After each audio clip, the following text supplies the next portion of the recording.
Capítulo 3. Matz, Buenos Aires, 23:31, hora local.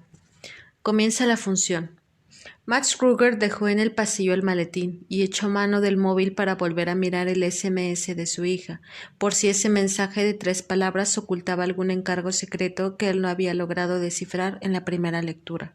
Se enjugó el sudor de la frente con un pañuelo de tela y se preguntó sorprendido por qué la gente no avanzaba a partir de la fila 14. Se llevaba media hora de retraso. La blanca luz cenital inundaba el espacio interior del flamante avión, equipado con unos asientos de tapizado añil, en el que olía al ambientador y a un limpia alfombras. Con el zumbido de la turbina auxiliar en los oídos, Matt se encontraba de espaldas a la cabina del pilotaje, en el pasillo de la derecha de aquel imponente avión de 24 metros de altura, más alto que un edificio de oficinas de 8 pisos o que 5 jirafas, tal como lo describió en su día un periódico. Ese periodista, que sentía predilección por las comparaciones con los animales, se había calculado también que el avión se extendía a lo largo como 2 ballenas azules en fila india. Comienza la función. El SMS que Max había recibido al subirse al avión hacía 4 minutos le había dado alas y al mismo tiempo le había frenado. Sentía ilusión por ver pronto a su primer nieto y quizá incluso poder cogerlo en brazos, pero al mismo tiempo tenía miedo de leer en los ojos de Neil la misma frialdad con la que ella redactaba sus escuetos mensajes. Solo un viejo tonto podía albergar la esperanza de que ella lo perdonara, y Matt se sentía ciertamente viejo, pero de tonto no tenía ni un pelo. Sabía que lo había destruido en su día, cuando dejó a la madre de Neil en la estacada, y todavía, ahora, seguía en la incertidumbre de que por ella le había pedido que regresara a Alemania para el nacimiento de su primer hijo. Tal vez le tendía la mano para señalizar con prudencia un nuevo comienzo, o tal vez para darle un bofetón.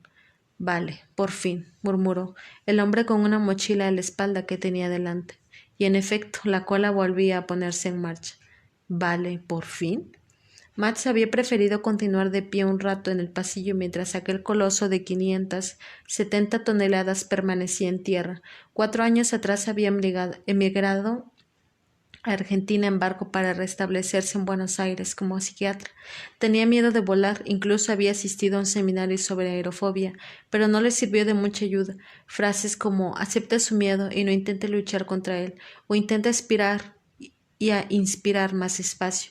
Solía probarlas él mismo con sus pacientes afectados de alguna fobia, y también era consciente de que a muchas personas les resultaba útil seguirlas.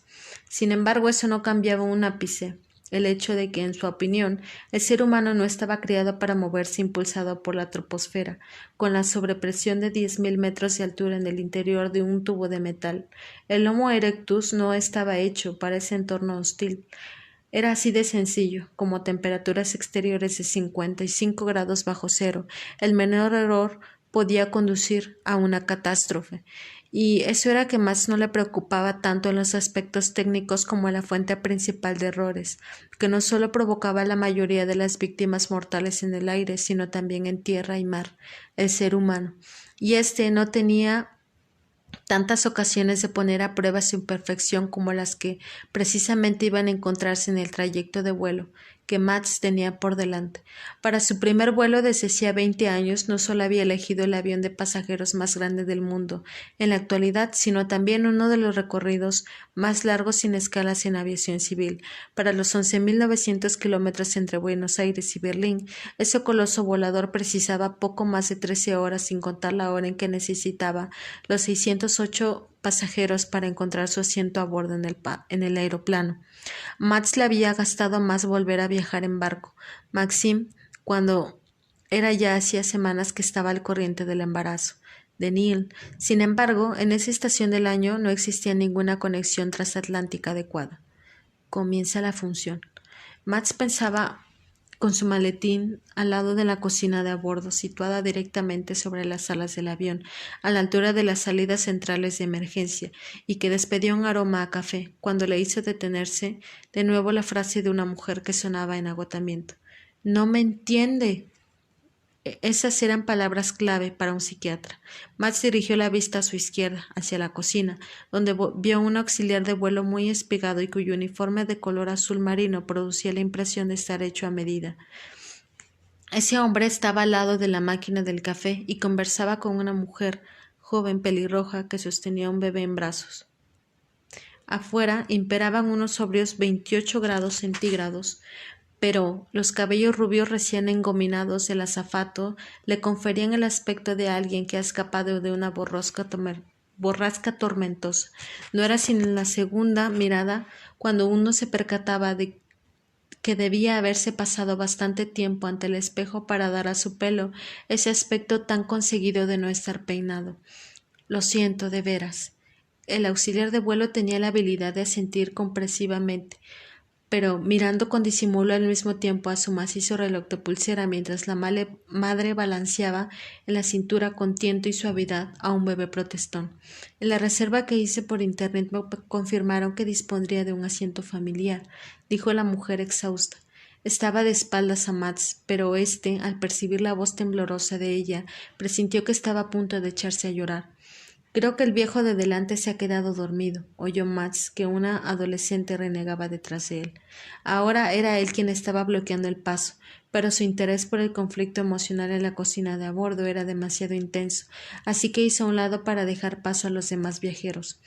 Claro que lo entiendo, y muy bien, dijo el azafato, tratando de calmar a la madre. Su ademán firme irradiaba experiencia y dominio de la situación, su voz impaciencia. Pero no puedo hacer nada. En Chile nos dieron unas canastillas para bebé no adecuadas, y no encajan con los mecanismos de la pared divisoria que tiene frente a su asiento.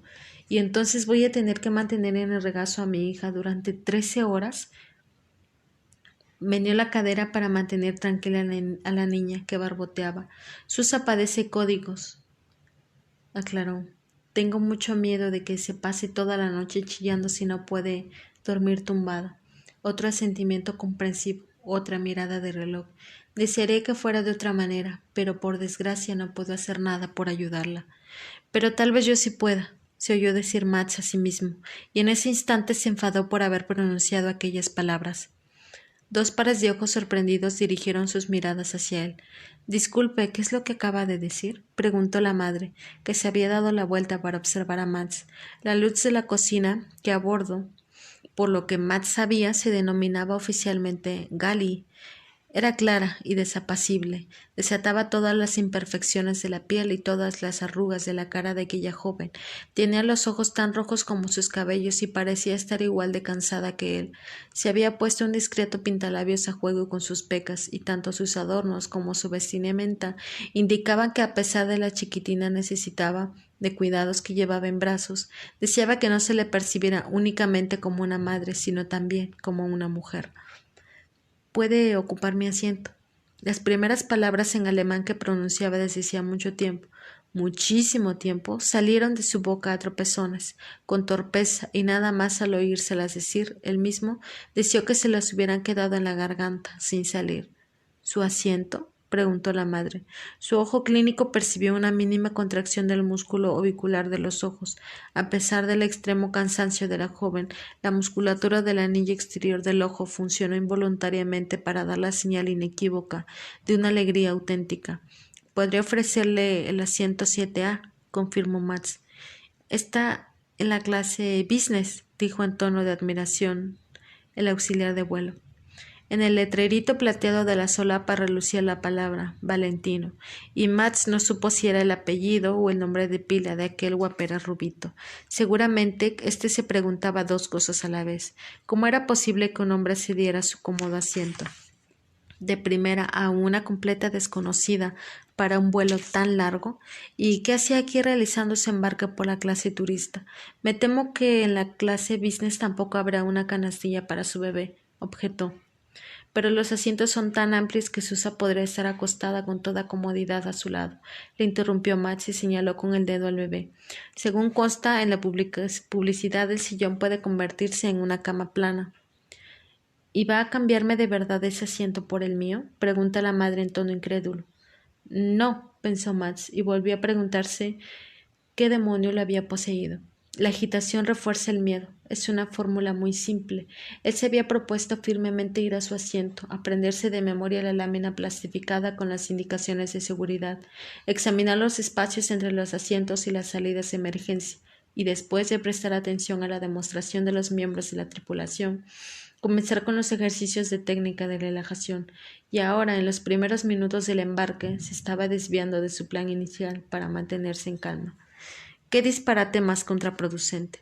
Y para el colmo estaba cometiendo una acción irresponsable al dejar su plaza 7A, nada menos que una madre con bebé.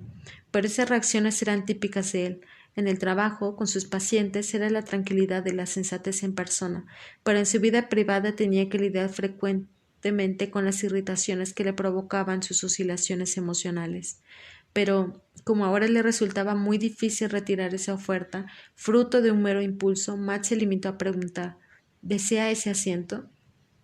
Una sombra se deslizó por el rostro de la madre, y esta vez no había que ser ningún experto en la interpretación de las microexpresiones faciales para leer la decepción en sus ojos. Mire, señor Kruger, es un placer conocerlo, señor Kruger. Me llamo Salina Field. Mire, el problema no es solo la falta de una cunita para bebés, señaló el tabique que separaba la bocina de a bordo de la cabina de pasajeros, detrás del cual debía de hallarse en algún lugar el asiento de ella en el avión. En mi plaza me encuentro encajonada en medio de un grupo de hombres ruidosos, ligeramente achispados. ¿De verdad desea eso? Hostia. Sí, Salinas se hubiera limitado a rechazar su oferta con cortesía, él tal vez habría podido asentir con amabilidad, despedirse y seguir avanzando, pero ahora que sabía que ella estaba doblemente necesitada, le resultaba imposible dejarla plantada. Mi oferta no es tan generosa en absoluto. Mire, no quiero cambiar mi asiento por el suyo, tengo otro más a bordo. Pero, ¿cómo es posible eso? Ella lo miró con los ojos como platos. Padezco aerofobia severa. Entre los preparativos para este vuelo estuve analizando todas las estadísticas de accidentes aéreos que tenía a mi disposición. Conforme a esos datos, hay asientos en los cuales los pasajeros tienen una mayor probabilidad de sobrevivir en caso de una catástrofe. El auxiliar de vuelo levantó una ceja. ¿Y entonces? Los he reservado todos. ¿En serio? Preguntó la madre. Al menos los que estaban en la medida de mis posibilidades. Ah, vale. Así que es usted, dijo Valentino. Mas no se sorprendió de que ella ya lo conociera. Su extraña reserva debía de haber sido la comidilla entre la tripulación. Entonces, ¿cuántos asientos ha reservado? Quiso saber la madre. 4. Además del asiento de la clase business, es decir, el 7A, reservé el 19F, el 23D y el 47F. Los ojos de la madre se dilataron. ¿4? Preguntó con incredulidad. En realidad había querido reservar 7 asientos, pero los demás ya estaban ocupados, incluso la reserva de los asientos libres les habían planteado a Max numerosos problemas. La compañía aérea disponía ciertamente de una función de reserva en línea para pasajeros con sobrepeso que precisaban de 2 asientos, pero estos estaban colocados uno al lado del otro y no repartidos por todo el avión. Le costó numerosas llamadas y correos electrónicos hasta que pudo explicar sus deseos de la aerolínea y asegurar que a los responsables, que no era ni un loco ni tampoco ningún terrorista. Al final llegó a tener problemas incluso con el límite disponible de su tarjeta de crédito, pues como es natural, su aerofobia le iba a costar una pequeña fortuna. Por suerte no ganaba un mal sueldo y al ser soltero vivía con una relativa sobriedad desde hacía varios años. Pero, ¿por qué? Quiero decir, ¿es que no podía decidirse por un asiento en concreto? Quiso saber la madre. Mi plan es ir cambiando de asiento durante el vuelo, aclaró Max para acabar de rematar la confusión. La seguridad de los asientos depende de si nos encontramos en el despegue o en las maniobras para el aterrizaje, de si volamos por encima de la tierra o del agua. La joven mamá se llevó las manos a la cabeza con gesto nervioso. ¿Y en qué fase del vuelo quiere recuperar su asiento de la clase business? En ninguna. Si se hubiera desnudado ante ella y hubiera comenzado a bailar sin ropa, es probable que no le hubiera mirado con cara de mayor sorpresa. Matt suspiró, ya le había colgado el San Benito de tío Rarito, así que permaneció fiel a la verdad. En el año 2013, unos científicos dejaron caer adrede en el desierto en la frontera entre Estados Unidos y México un avión de pasajeros completamente conectado. Se trataba de una especie de prueba de colisión para la aviación civil. ¿Y de ella resultó que el asiento 7A es el más seguro?, preguntó la madre. Valentino se había quedado sin habla. Su mandíbula volvió a caer un poco más abajo cuando Max le explicó. La deformación de los maniquíes usados en la prueba de colisión demuestra que las 7 primeras filas se encuentran en la zona de muerte segura, en el caso de un accidente aéreo. El asiento 7A fue incluso el único que salió arrojado fuera del Boeing. El bebé tosió de manera seca, y a continuación comenzó a lloriquear suavemente apenas concluyó Matt su explicación con las siguientes palabras. El 7A es el asiento más peligroso en un avión. Lo reservé por pura superstición, porque quería a toda costa que se quedara sin ocupar.